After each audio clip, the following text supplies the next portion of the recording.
Rorschach's Journal, January something 2014. Tonight, a billionaire was murdered. Tony Stark, genius billionaire playboy philanthropist, in his winter home in Pennsylvania. I was sent down here to investigate. I've interviewed each of Stark's party guests. Senator Chartreuse, Councilor Crimson, Sir Sapphire, Lady Lavender, Prime Minister Maroon, even Stark's robot computer butler.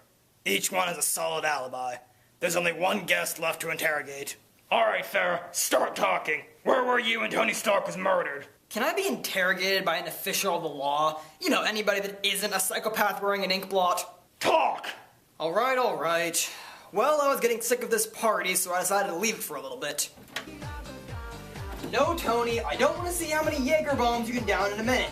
No, that doesn't mean start doing it anyway.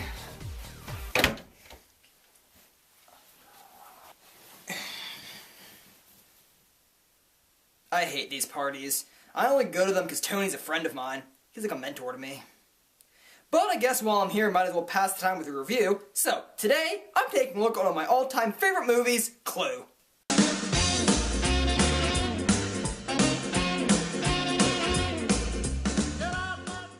So who's in this movie?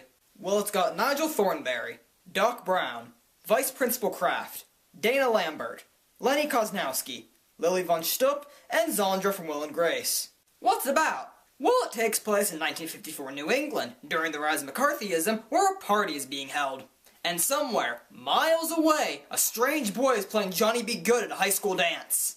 The 6 guests of the party arrive and are each subsequently met by the house's butler Wadsworth, played by the incomparable Tim Curry. Wadsworth gives each of the guests an alias to protect their identity, which justifies why 6 guests all at the same party each have a ridiculous name that are each colors. Are you implying that people with colors for last names are implausible? Because I'm sure there's a very happy couple out there of Harold and Martha Mustard who are very proud of their son for going into the military. But the guests soon that they're each being blackmailed by their host, Mr. Body, because they each have some involvement in the US government. Scandal! Turns out Professor Plummet stole plutonium from terrorists to build a time machine, and Colonel Mustard runs a school that secretly houses witchcraft. And then the lights go out and Mr. Body gets killed. They gasp! How prophetic that a man named Body would wind up as a body! So the guests have to figure out who done it. Was it Colonel Mustard with a wrench? Was it Miss Scarlet with a candlestick? Or was it Han Solo with the blaster in the cantina? But more people keep showing up to the mansion and get subsequently murdered, each death adding more to the mystery. You'd think that this could have all been avoided if they just put a sign on the door that said, "Do not disturb, murder inside." And while the guests try to solve this complex murder mystery, all kinds of darkly comedic slapstick shenanigans keep happening to them. So pretty much it's like if the Three Stooges somehow found their way into an Alfred Hitchcock movie.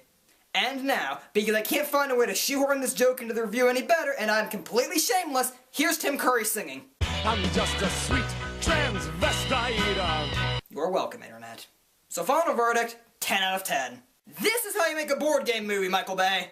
It's got a fairly simple but fun plot, with tons of slapstick, dark comedy, and a surprising amount of suspense. And the film has the clever idea of having 3 alternate endings, a different one playing in each theater when it debuted. Fortunately, you can view all 3 endings back to back on the DVD. If you love dark comedy, murder mysteries, comedic murder mysteries, or Tim Curry, then you'll love this movie. I don't know what else to say about this movie other than go see it. Right now. Go! What are you still doing here? Get out of here! Go and see this movie, you— Well, Internet people, that's my opinion. Take it or leave it. What was that? And that's when I went back to the party and found Tony dead. Alright, judging by each of your testimonies, I've deduced who the murderer is. The person who murdered Tony Stark is...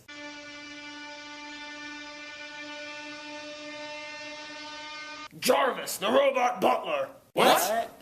Yes, you see, Jarvis got sick of a robot being subservient to a human, so he decided to kill him. True or false? All right, you've got me, but you'll never take me alive. He's got a cyanide program! Stop him! Well, my job is done here. Matt, drive me home. Great party as always, Tony.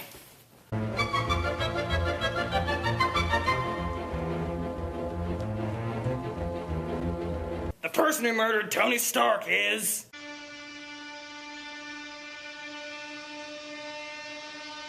me. What? Yeah. Everyone else had a solid alibi, so it must be me. I'm gonna go turn myself in. Alright, well, while I go stop my insane roommate from turning himself into the police, whoever the real murderer is can just quietly walk out. I'm sure the rest of us will understand.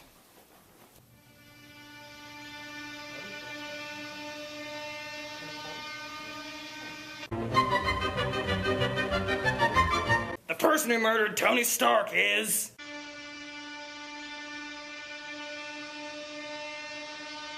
nobody, because he's not really dead. What? Yeah, he just drunk himself into a drunken coma. Observe. I need to get down here, Chardonnay. Hey, thanks for coming, everyone. Your host is back in business. Jarvis, how long was I gone for that time? 30 minutes, sir. Woo, 30 minutes, new record. Well, my work here is done. Matt, drive me home. Wonderful party as always, Tony. Jarvis, increase the Avenger security clearance of those two men. Who, sir? Matt Farah and Rorschach.